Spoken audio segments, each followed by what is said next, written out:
Good morning, it's Jakob from Flamingo Fixed. We are on our way, or I'm here with Daniel and Robert somewhere behind me. We are on our way to the Kickoff Spring 200 kilometers alleycat, and it wouldn't be an alleycat if we wouldn't be late already. So let's go to the start line and then probably immediately start, like just last year. Okay, but unlike last year, we were not super late and I didn't leave my phone at home. So after we got our manifests, we had about 10 minutes to plan our tracks before we started.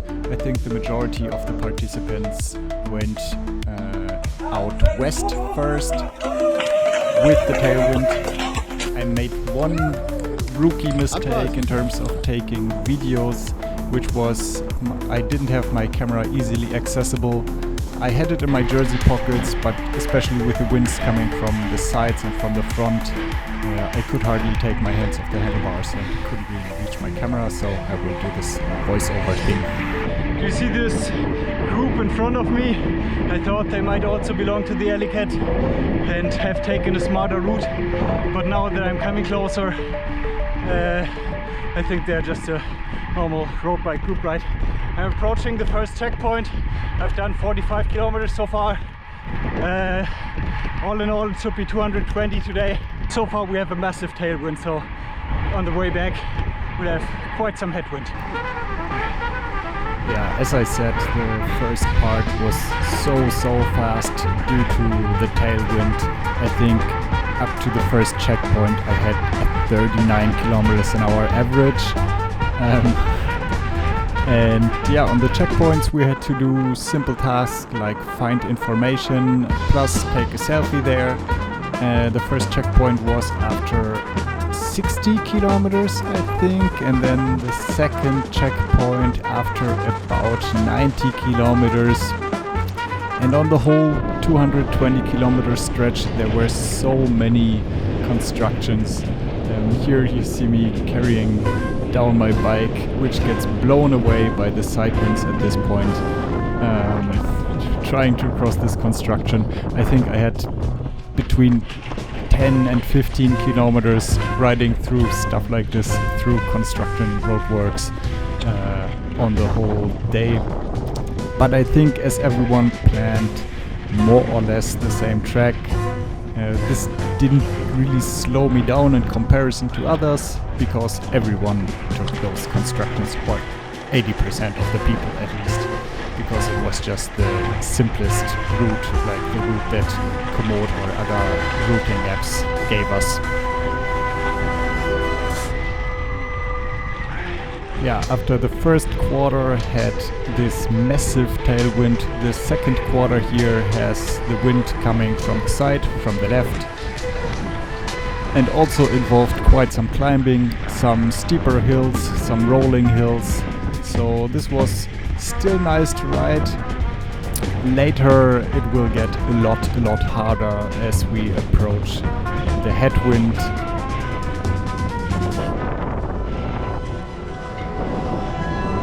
But this region is so nice for riding. You have all these nice castles along the River Saale and tiny cute villages.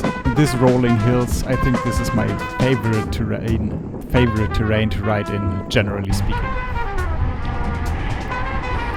On the first couple of checkpoints I made quite some mistakes, like getting off track, not finding the checkpoint, passing the checkpoint because I didn't look at the map where it should exactly be, and it was directly at the street that I was riding on, so I didn't recognize that I already passed it, only a couple hundred meters later, stuff like this.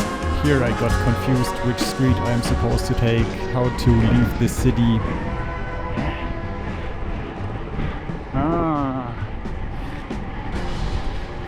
That was at checkpoint 2. We've done 90 kilometers now. It's super windy.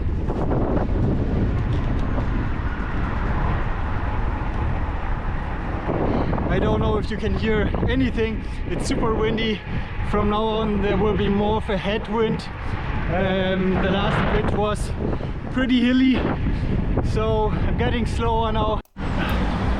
the end of the city of Jena here is where the Headwind section started, and also the majority of the climbing for the day, or the longer climbs, I think, and that's why I thought this might not be so affected by the wind.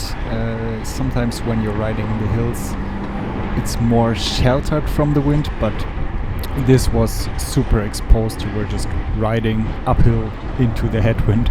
So I think everyone, no matter if on fixed gear bikes or road bikes, was really struggling on this section to the next 2 checkpoints. Okay, I did the 4th checkpoint. This time it's 6 checkpoints.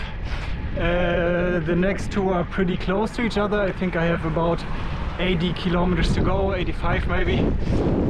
But it's very windy still, and that makes it hard to ride, but also really hard to film. Half of the time you probably wouldn't hear a word that I'm saying, and also most of the time it's so windy that I can't even take my hands off the handlebars. So yeah, let's see, 85 kilometers with this wind, maybe still 3 hours to go. Let's go. After the 4th checkpoint there was one more uphill headwind section, but after that the road got pretty chill, a bit more sheltered, a bit more curvy, less exposed to the wind. Then after the last 2 checkpoints were done, basically only rolling downhill 60 kilometers until we reached the city of Leipzig again, where I immediately grabbed some food, then waited for everyone else to arrive. Robert unfortunately didn't make it to the fixed gear podium this year. He was 4th with the fixed gear bike, 7th overall, I think. So yeah, this was the Kickoff Spring 200, or in this case 220 kilometer alleycat. That's how my Strava statistics looked like. And then the prize ceremony began, and the cool thing about this race is that you can actually win a flower pot.